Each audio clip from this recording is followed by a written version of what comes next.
Hello ladies and gentlemen, today we're back in War Thunder looking at the S.79 Sparviero, which is a medium Italian bomber which you can find in the German tech tree.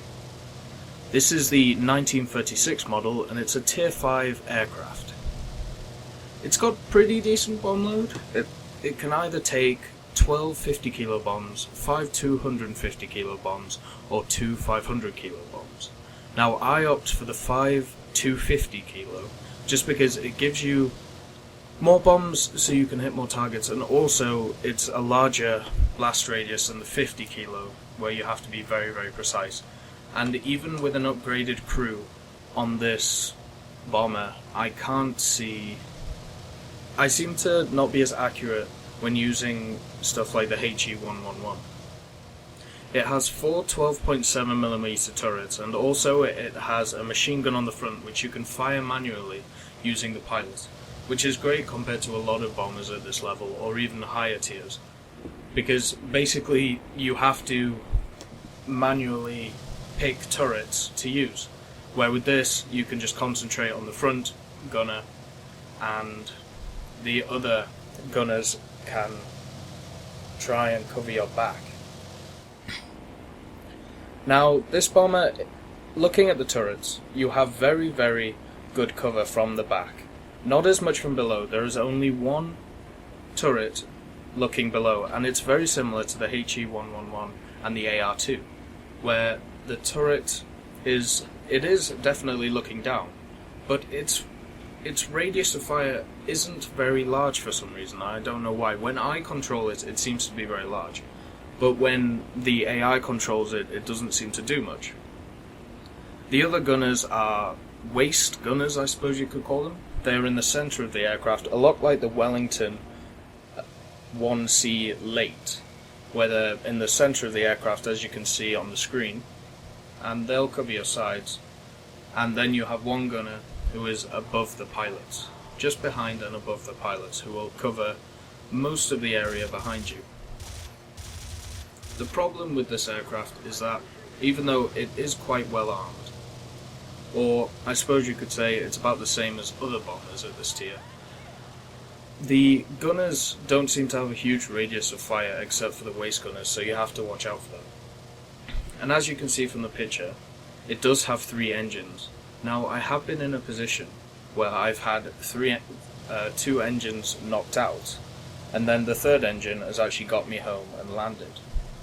Since it has 3 engines, for some reason they seem quite weak. They can't take as many shots. And the same problem I find is with the wings. It's quite a flimsy aircraft, but it does make up for it because it is very fast. Most of the time I'm hitting 350 to 400, and that is with all the modifications. But compared to other bombers where you're only hitting 250 to 300, this thing can actually outrun and outmaneuver certain fighters. There have been instances where I have outmaneuvered Air Cobras and P-40s and Hawks and stuff like that, which is absolutely amazing when you're flying a bomber. Now, the bomb load isn't huge on this bomber compared to the HE-111, which I'm going to compare a lot to, because the HE-111 is the tier 4 German aircraft, which can carry 8 250 kilo bombs. So it would make sense to still use the HE-111, but this makes up for it in so many different areas. It can take more bullets, it can survive a little bit longer at lower altitudes, so if you want to dive, like I'm doing right now, you are able to, and still be able to get your bombs off before you are shot down. And it is one tier higher, but the way War Thunder works, you can get matched with planes which are 2 tier higher than you. So in the HE-11 you can get matched with tier 6 fighters, and in this tier 7. And tier 6 fighters are very similar to tier 7, so there's not much discrepancy there. Now, as you can see, one of my allies who is in a fighter is being chased down quite heavily by all of these. So I've dived and decide to try and help him. I do get some shots off, and now you can see the advantages of being able to control that one gun while the other gunners can fire at the same time. I can concentrate my fire on one fighter while my gunners can protect me from the others. and I still have a lot of speed even though I've just come out of a dive, and I'm basically still maneuvering at the same speed as this fighter, which for a medium bomber is unheard of in this game. Now I am taking a lot of shots from a bow fighter and the likes. I believe there's a Cobra there as well. But the thing is, if this was any other aircraft such as the Heinkel or even the Wellington, I would have already gone down by this point. So the fact that the Sparviero was able to last that long was quite impressive. So that was the end of the third game. The first game, it was a pretty decent game. And we'll start the second one.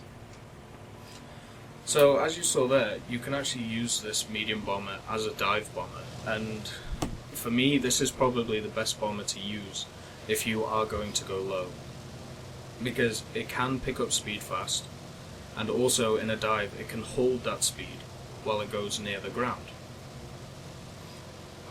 It may be down to the fact that it has 3 engines, or it may be down to the fact that it isn't a huge bomber. Like, if you actually look at it, it's not the same size as stuff like the Wellington. It's actually quite smaller. The problem I have with this aircraft mainly is the bomb load. If it had a larger bomb load, like let's say maybe 10 to 50 kilos or 4 500s, I would be able to use it more often instead of the Heinkel. Because the Heinkel for me, it has a larger bomb load, and the way I like to bomb, which is my own personal preference, I enjoy bombing from heights. I don't like dive bombing. That's why I don't really like the Junkers and the Stugans. So for me personally, I prefer the Heinkel. But that's not saying that the S.79 can't be perfect for other players. If you upgrade your gunners, if you make sure you get all the modifications, this thing could be an absolutely class act as a dive bomber, even though it is a medium bomber. The fact that it's at tier 5, I believe it should be a tier 5 aircraft, because it is fast, and the fighters you come up against in tier 5, and also the pilots that you come up at tier 5, basically matches what the Sparviero is able to do. At tier 5, or I suppose rank 5 you could say, a lot of people who are flying are still not quite sure what they should be doing in the game. Well, fighter pilots anyway. A lot of bombers dive bomb. That's just a simple fact, and a lot of fighters will just fight other fighters. They won't go after the bombers. But if you go back to my other video about the Wellington Mark III, you can see that fighters start going after bombers. They start shooting them down at higher tiers, at tier 6 and tier 7. So the fact that this is at rank 5, I believe, is a good thing, because it means it can still stay in the air and you can still get a lot of hits. I do enjoy using this bomber just because it is a bit of a change. It's a bit of a change from the norm. It is fast, it's nimble, it's maneuverable, it's not your stock bomber. So, from using the Wellington, I have actually had great fun flying this thing, and I think a lot of people will. I just believe people will be put off by the fact of the bomb load, and obviously you can't fully use it as a fighter because the machine gun you're given is only a 12.7mm. It's not a cannon. It won't be able to take out aircraft just at the click of a button. So you've got to be careful when going down at low altitudes, just like any other medium bomber. But at high altitudes, the gun can actually give you sway against other fighters. It gives you an opportunity to fight back instead of just letting your gunners trying to take down the other fighters. Which is always nice. It gives you a different way of dealing with people. The way I like doing in this fighter is slowing right down, and then my back gunners, or my turrets, can attack the fighter, and usually the fighter is going too fast, so he'll go past me. I will increase my thrust, so get my speed back up, and then I can outmaneuver that fighter and shoot him with my gun. And then also, because you are using your gun, your other turrets are freer to try and defend any other fighters trying to hit you. Now it seems at this level I haven't had many problems with fighters attacking me. which is good. But I'm also struggling with this plane with accuracy. I don't know why my accuracy is high on this bomber with its crew. And maybe it's because I'm going after ground targets, or maybe I'm just had a bad day, I suppose, recording. But as you can see, with the 3 engines, it gives you that extra thrust, it gives you that extra energy to do different things. It gives you that extra boom, I suppose you could say.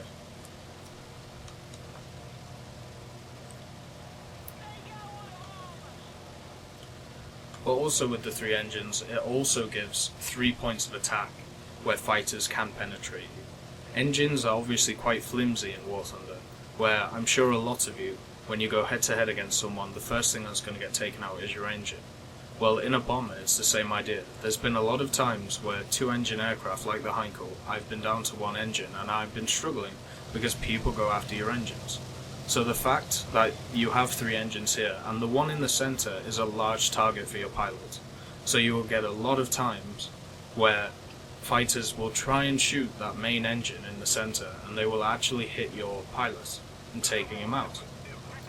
So if you are going to crew the Sparviero, I would definitely put a lot of vitality points into your pilot, just because of that reason, because of stray shots going into your pilot instead of the engines. But overall, the wings and everything else seem quite sturdy. The wings are about the same as other bombers. Like, they obviously don't stand up a great deal to other things. But as you can see, as I dive bomb here, I can get good precision bombing down and get a whole bomb load out before I get taken out. And I think that just shows how the S.79 can take bullets, and it can be used in a different way to most medium bombers. Unfortunately, I do get taken out, but, you know, I've done my job. We are winning the match, we are going to win, and there we go. So thank you for watching, and have a great day.